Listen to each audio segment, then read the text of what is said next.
All right, guys, look at this, man. Netanyahu was up on corruption charges, and of course, he was trying to destroy the Supreme Court in Israel to give himself more power. The Supreme Court is one of the more liberal institutions in Israel, and so they wanted to just get them out of the way, right? And then October 7th happened, and Netanyahu decided to do his genocide in Gaza, and those corruption charges took a backseat, right?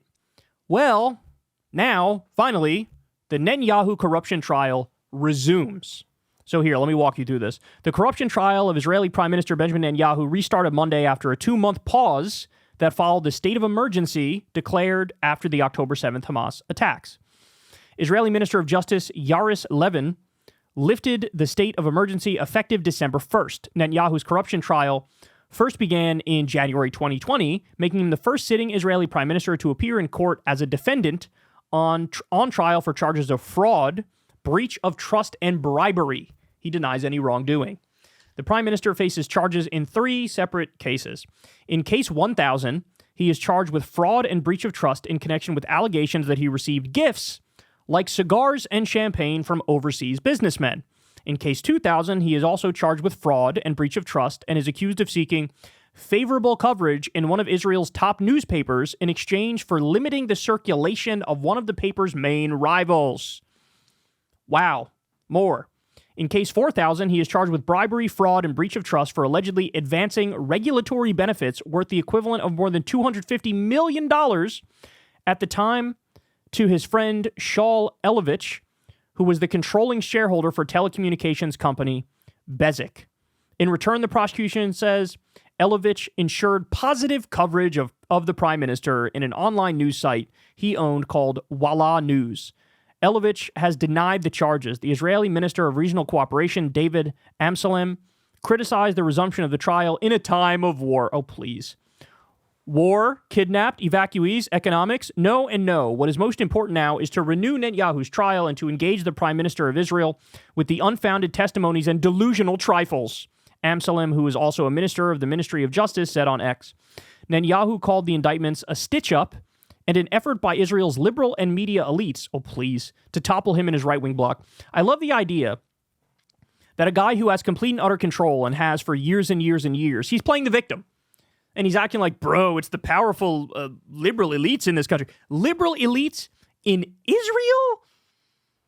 There ain't a liberal in sight, homie. Literally. I mean, we saw the polls of, this is after it was very clear Israel was already committing a genocide. They did a poll, and only 4% of Israel said, you know what? The IDF has gone a little too far. This is when we already knew it was a genocide. Only 4% took the right stance. There ain't no liberals there. There ain't no leftists there. You could probably count them on one fucking hand to the extent they exist, right? And a lot of them probably dipskis when they were like, holy shit, we're doing a genocide. I'm out, right? So Jesus Christ. Under Israeli law, he is not required to step down from office unless he is convicted, and that conviction is upheld throughout the appeals process. Earlier this year, his government pushed through a law effectively stripping the country's courts of the power to declare a prime minister unfit for office. Unbelievable. Critics argue the law was passed for Netanyahu's benefit amid the ongoing corruption trial and have challenged it before the Supreme Court. Wow. So this last part here, this last paragraph, really reminds me of Trump. Right? So, there's all these accusations against him. There's all these crimes against him. There's all these obviously horrible things he does. And they're just like, we don't care. Fuck off. We're going to fight back. Stripping the country's courts of the power to declare a prime minister unfit for office. And again, under Israeli law, he's not required to step down unless he's convicted, and that conviction is upheld throughout the appeals process. So, I don't know, man, but it seems to me it's going to be a very similar thing to Trump, where it's like he somehow, some way ends up skating and goes right on back to his genocide, right? That's what it seems like to me. And then, by the way, the other point to make in this conversation is okay, we're having a conversation about his corruption now.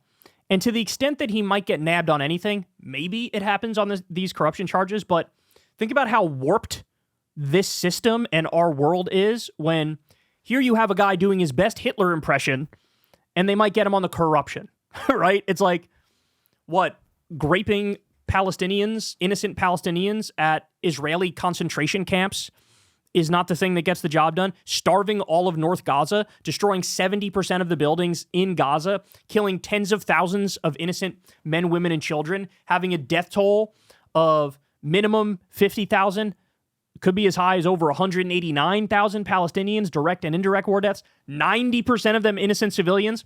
And that's like, hey, it's just a policy disagreement. But the corruption thing, oh man, that we might nail them on the corruption. Jesus Christ. What a sick, sick system. To be fair, you do have the ICC arrest warrant and whatnot, but I mean, the United States has aided and abetted totally destroying even the potential image, the veneer of seriousness of our international institutions and international law. We've spit in the eye of justice repeatedly. And, basically let our ally get away with whatever the hell they want to get away with. As I said, he's doing his best Hitler impression now.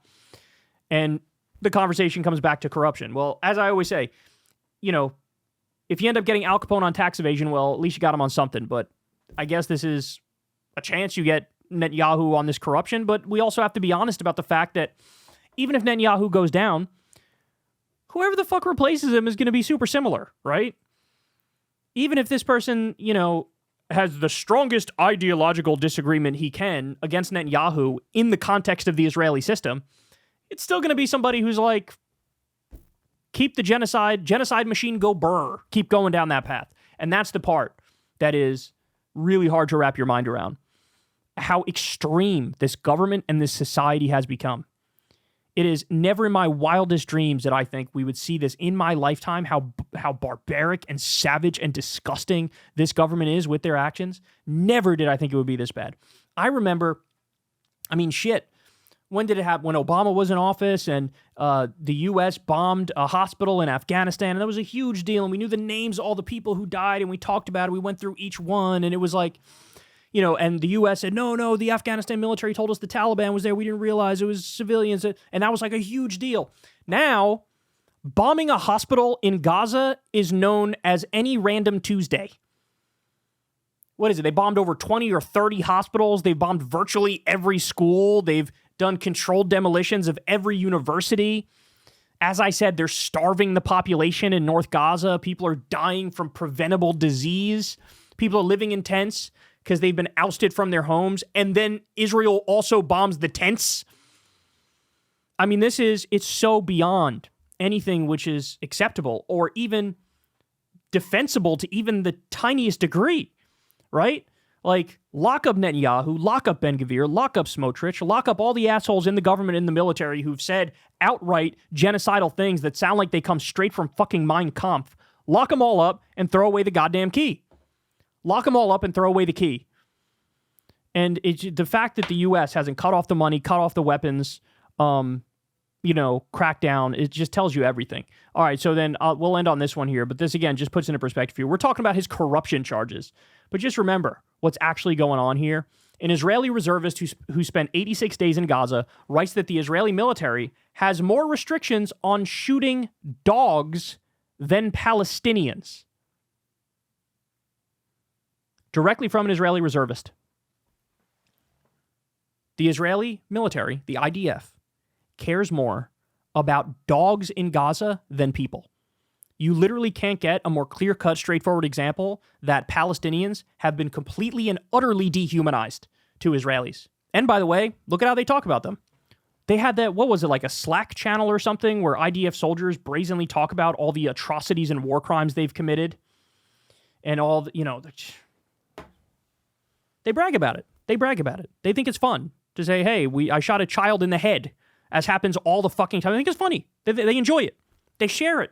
Brag about it. They dress up in like the lingerie of Palestinian women who Lord only knows where they are or if they've killed them or wherever they are. Like, this is where we are. I don't care how you get Netanyahu, but get him some way. And, I would like to say there's a chance we can reverse course here and get back to a place where international law actually means something, but that's not true. I'd be lying to you. The UN is just like the League of Nations at this point. It's just like all this shit is fucking like optional and might makes right. That is not a world I want to live in. We need to change that. And unfortunately, nothing's being done to move us in the right direction. Hey, y'all, do me a favor and like and subscribe. It helps out big time in the algorithm. Click the bell as well for notifications when videos drop. And watch that video on screen right now. You know you want to.